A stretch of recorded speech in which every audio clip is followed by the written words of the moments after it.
तो वहीं बंगाल की खाड़ी से उठे रेमल तूफान ने जबरदस्त तबाही मचाई है और इस तूफान के बंगाल के तट पर 120 किलोमीटर की गति से टकराने की खबर है और इससे मची तबाही में 7 लोगों की मौत हो चुकी है। बंगाल से बांग्लादेश तक इसने भयंकर तबाही मचाई है। बंगाल में कई जगह पेड़ उखड़ गए हैं, जबरदस्त बारिश हुई है। आज ये शांत होकर आगे बढ़ गया है, लेकिन अब बिहार के कई जगहों पर तेज बारिश और तूफान का अलर्ट है। ये रिपोर्ट देखिए।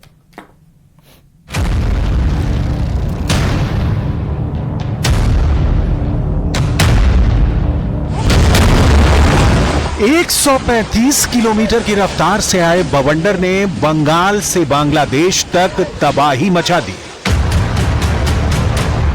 समंदर में उठे इस तूफान की पहली डरावनी तस्वीर जिसने भी देखी, उससे अंदाजा हो गया था कि रिमाल अपने साथ कितनी बर्बादी लाने वाला है। तैयारी पूरी थी, लेकिन जब कुदरत हमला करती है तो उससे बचना मुश्किल होता है। ठीक ऐसा ही हुआ जब रिमाल पूरी ताकत के साथ बंगाल के तटों से टकराया।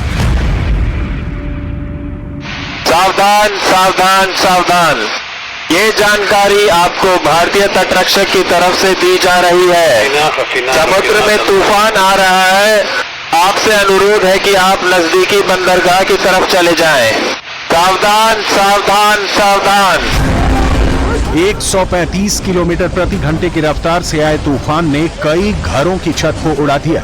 एक झटके में सैकड़ों पेड़ उखड़ गए, दीवारें ढह गईं और चारों तरफ चीख पुकार मच गई। कोलकाता में पुरानी बिल्डिंग की बाउंड्री वॉल गिरने से एक व्यक्ति की मौत हो गई। तूफान के साथ आई बारिश ने पूरे शहर को पानी में डुबो दिया। इन इलाकों में पहले ही मौसम विभाग ने रेड अलर्ट जारी कर दिया था और 1 लाख लोगों को सुरक्षित स्थानों पर शिफ्ट कर दिया गया था। चक्रवाती तूफान रिमाल के बांग्लादेश के तटीय इलाकों में पहुंचने के बाद कम से कम 7 लोगों की मौत हो गई और लाखों लोगों को बिना बिजली के रहने के लिए मजबूर होना पड़ा। रिमाल के तट से टकराने पर 120 किलोमीटर प्रति घंटे की रफ्तार से तेज हवाएं चलने लगी और सैकड़ों गांवों में पानी भर गया। One death has taken place in Kolkata due to wall collapse, and there have been uprooting of trees due to rains and heavy winds, and that the restoration work is under progress. NDRF teams are deployed. 14 teams are deployed in major affected areas. Bengal के दीघा में भी डरावनी लहरें दिखाई थी। जैसे ही चक्रवात रिमाल आया, बारिश की मोटी चादर से समुद्र तट धुंधला हो गया। पानी का तेज बहाव मछली पकड़ने वाली नौकाओं को अंदर तक बहा ले गया। निचले इलाकों में मिट्टी और फूस के घरों को तबाह कर दिया और खेतों में पानी भर गए। हावड़ा में तो तूफान का खौफ ऐसा था कि वहां रेलवे स्टेशन पर ट्रेन के पहियों को चेन से बांध दिया गया था। रेलवे अधिकारियों को आशंका थी कि 135 किलोमीटर की रफ्तार से आए तूफान कोच को भी डिरेल कर सकता है। रिमाल को लेकर मौसम विभाग ने एक और अलर्ट जारी किया है। यह अलर्ट बिहार को लेकर जारी किया गया है। मौसम विभाग के मुताबिक बिहार के आधा दर्जन जिलों में रिमाल का असर देखा जा सकता है। मौसम विभाग का दावा है कि बिहार में 30 से 40 किलोमीटर प्रति घंटा की रफ्तार से हवाएं चल सकती हैं। बंगाल और बांग्लादेश में कहर बरपाने के बाद तूफान का रुख असम की तरफ है और वहां हाई अलर्ट पर है।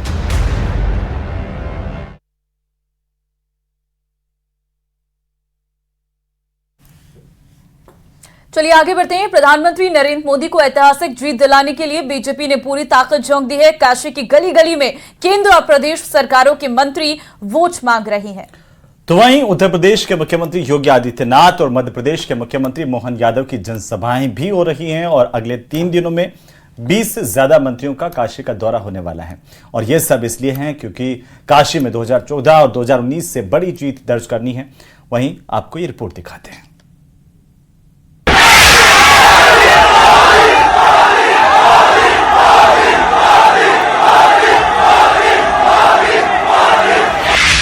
काशी का कायाकल्प करने वाले प्रधानमंत्री मोदी एक बार फिर काशी में जीत की हैट्रिक लगाने के लिए उत्तर प्रदेश के मैदान में उतर चुके हैं। पीएम मोदी काशी में वोट प्रतिशत बढ़ाने और जीत के अंतर को शिखर तक पहुंचाने के लिए चक्रव्यूह तैयार कर चुके हैं और काशी के इर्द गिर्द की लोकसभा सीटों को मजबूत करने के लिए बड़े बड़े दिग्गजों को मैदान में उतार चुके हैं।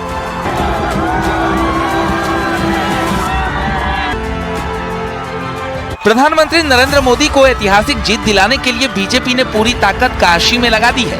काशी की गली गली में केंद्र और प्रदेश सरकारों के मंत्री वोट मांग रहे हैं। यूपी के मुख्यमंत्री योगी आदित्यनाथ और मध्य प्रदेश के मुख्यमंत्री मोहन यादव की जनसभाएं हो रही हैं। पिछले 2 दिनों में 2 मुख्यमंत्री रैली कर चुके हैं।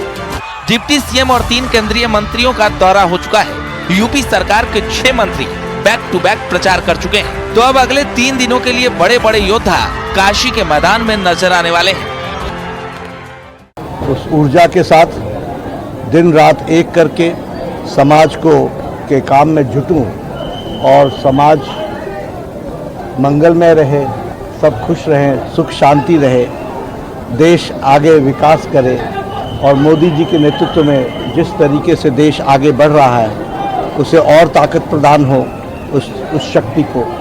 और प्रधानमंत्री मोदी जी के नेतृत्व में तीसरी बार हम 400 पार करते हुए आगे वाराणसी आज देश के प्रधानमंत्री नरेंद्र मोदी की सबसे लकी सीट बन चुकी है।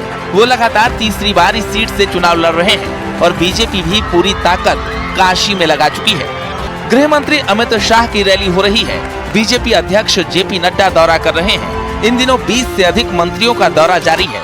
करीब 300 बीजेपी पदाधिकारी के साथ पूर्व पदाधिकारियों की अलग अलग विधानसभा क्षेत्रों में ड्यूटी लगी है और ये सब सिर्फ इसलिए किया जा रहा है ताकि वाराणसी में वोट प्रतिशत को बढ़ाया जा सके, पीएम मोदी के लिए विजय मार्जिन को बढ़ाया जा सके। भाइयों बहनों, ये समाजवादी पार्टी की सरकार थी जिसने कार सेवकों पर गोली चलाई थी। आज ये चुनाव जो है कार सेवकों पर गोली चलाने वाले और राम मंदिर बनाने वालों के बीच का चुनाव है। 70 साल से इस सपा और कांग्रेस राम मंदिर के मुद्दे को अटका कर बैठे थे। मोदी जी ने 5 ही साल में केस भी जीता, भूमि पूजन भी किया और जनवरी में प्राण प्रतिष्ठा कर कर जय श्री राम कर दिया। भाइयों बहनों, मोदी जी ने सिर्फ राम मंदिर नहीं, औरंगजेब ने तोड़ा हुआ काशी विश्वनाथ का मंदिर भी बनाया और सोमनाथ का मंदिर भी सोने का बन रहा है। भाइयों बहनों, सोमनाथ का मंदिर। दिल्ली की सियासत का रास्ता यूपी से होकर गुजरता है और उसी यूपी के पूरब में है महादेव शिव की नगरी काशी। वो भी वीआईपी सीट जो पूरब की पॉलिटिक्स का एपिसेंटर मानी जाती है और इसी सियासी सेंटर पर 24 का 7वां और आखिरी चरण सेंट्रिक हो चुका है। Bureau report, news 18।